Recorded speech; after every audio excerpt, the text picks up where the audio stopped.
Okay, so this is our render, and you can see what we have. Now, I think the particle radius might be a bit too high, and we do need a little bit more particles, and maybe increase the turbulence, and maybe even add some smaller turbulence within the large turbulence to add more chaos. So I'm going to come in here. This is our turbulence here, and I'm going to just add a little bit more turbulence. So I'm going to mix this with more turbulence. So I'm going to just come in here, Control Shift D.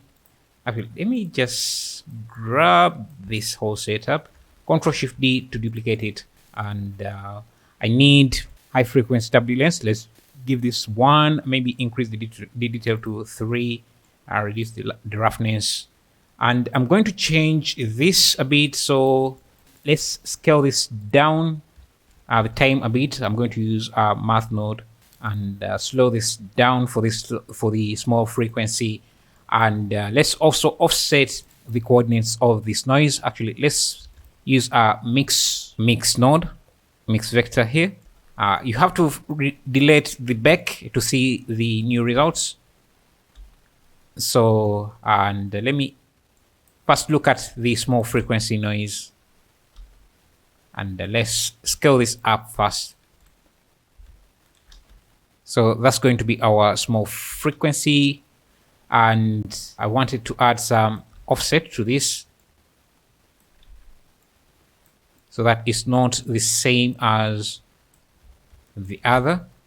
Okay, so something like that. And if I want the larger noise, I can have that. Maybe let me scale this up as well. If I want a blend of the two, we get that. Yeah, you can see. Let's do 2 here. Perfect. If I want to scale this up, I think that's good. I'm going to reduce the randomness we have here. We added in here. I can use a math node here. Let me save this as part 3. If you want to look at this, I'm going to use a multiply to reduce on the randomness. But let me increase the velocity of this. So our particles are going in this direction. So let's make sure that our noise is also going in the same direction as our noise. So I'm going to instead use our combine X and just multiply this to the Y. And I think we need to use a negative value, so multiply by -1, so that our turbulence is going in the same direction as our noise. And let me reduce the effect of our small turbulence. I think that's better. I like these lines that are getting created. Yeah, one thing you will notice is that at the end here, the particles tend to stick at the edges here, which is something we don't want. So let's create a mask that avoids that. In the lights material that we're using for the particles, I changed the render method to blended because this had gave me some noisy blurred look that I didn't want. So I changed it to blended. That gives me a better look, I think. And okay, so one other thing we want to do for optimization reasons is that you can see a lot of the particles are ending up where the camera is not even going to see. These are also still getting calculated in the simulation, which will slow down the simulation later. So if we want to reduce that, we have to delete them. And the best way to do that is by deleting them by their age or how long they have lived in the simulation. So to do that, we're going to create a named attribute. This is going to be an age attribute, and the way we can set up an age attribute is by creating the age attribute, and we call it age. And all you have to do is just add a value of 1. Let's do a math node +1. And the way this is going to work is that on frame 1, the age attribute is going to be created with a value of 0. And then on frame 2, since this simulation runs on every frame, any particles that exist are going to be given a value of 1 plus this value. So on frame 3, any value, the new particles are going to have an age of 1, but the old values will already have, the old particles will already have an age value of 1. So plus 1 is going to be 2, 3, 4, and we can even look at this using the attribute text. If we take a look at the edge attribute here, just these particles, we need to first delete the simulation. And so you can see that on edge 0 they have a value of 0, then at frame 1 the first particles will get an edge of 1, new particles will always get an edge of 1, and then on the next frame a value of 1 will be added to the edge. That's how we get the edge value of each particles. So the farthest particles, or the particles that have lived longer, will always have the highest value. So here, for example, because we are at frame 16 and each frame is, let's say, a year for each particle, that means there are 16 years or whatever. So now if you want to delete the particles, let me first remove this edge attribute because it tends to slow down things. The particles at this around here are going to be about 45 life, and so we don't need particles to live beyond that, since the camera is likely not going to see them. So I'm going to just delete them by calling the edge attribute and using the delete node and deleting by edge. So yeah, let's take a look at the edge attributes and bring back the attribute text, and we're going to use a compare node to delete any points that have an edge greater than 45.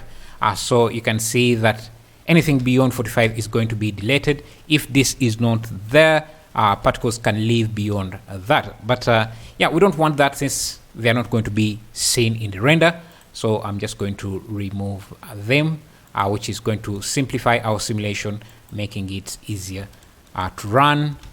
So anything beyond that is going to just be killed off. If you just set a number like this, 45, any particle that crosses that line, that edge is going to be deleted. But sometimes you want some randomization. For example, let's say the particles have an edge of 13. So if we say 13, we're going to have a hard cut here. Let me see. Let's do less than that. Yeah, so no particle is going to cross that. But sometimes you want to have some randomization so that it's not just 13 or whatever value you set. You want some randomization. To add that randomization, you just have to have the value here, let's say 10, and add some random value. So I'm going to use a math node, and I can add a random value of maybe, let's add 0 or 5. So we are going to add a range of 0 to 5 frames on these particles, and that is going to give us some good randomization so that not all particles die at the same time. We can even increase this to 10, and that way we have a nice fall off, and yeah, we don't have a hard cutoff like we had before. But remember, we wanted to kill off particles at frame 45.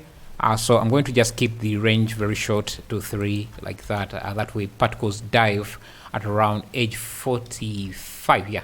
Now another thing we could do with the edge is create a life mask or an edge mask. Basically a gradient that shows the range of the life, and we can use that for a lot of things, including how the turbulence is applied and other things we want. Create a store named attributes, and this time we're going to use the edge. Let's call this edge mask or gradient, whatever you want. I'm going to stick to mask, and we're just going to use the edge itself, but this time map it to a range of 0 to 1. So our maximum lifetime is 30 plus the maximum random value, which is 33. So we can use 0 to 33. I'll just plug this directly in here, and it will give you the same attributes or the same max value, and yeah, map it to a range of 0 to 1. And in fact, if we take a look at the edge mask now, you can see we get a nice gradient. You can even use this in the colors if you want. So for example, so if you want to use that color, that gradient we have created, I can come in here and maybe just do another mix shader, and this time let me use maybe a reddish color, and just mix. Look at that. I think I really like the red, but we can also use our attribute we have created, which is the edge mask. Make sure you type it correctly, and just connect this as the factor. And look at that, we have now a gradient in here. Maybe this starts out red and goes to blue. We can use a ramp here to control that. Just like that if you want.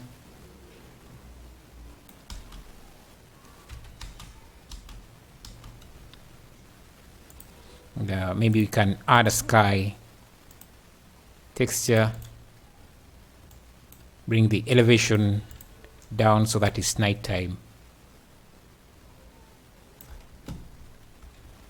and bring the value just a bit, the strength a bit down. And yeah, we have an energy shield. You can now increase the particle count. Let's do 1000 again, and reduce the point radius 0.05 so that it doesn't look too blurry. And let's run that again and see you in the next lesson.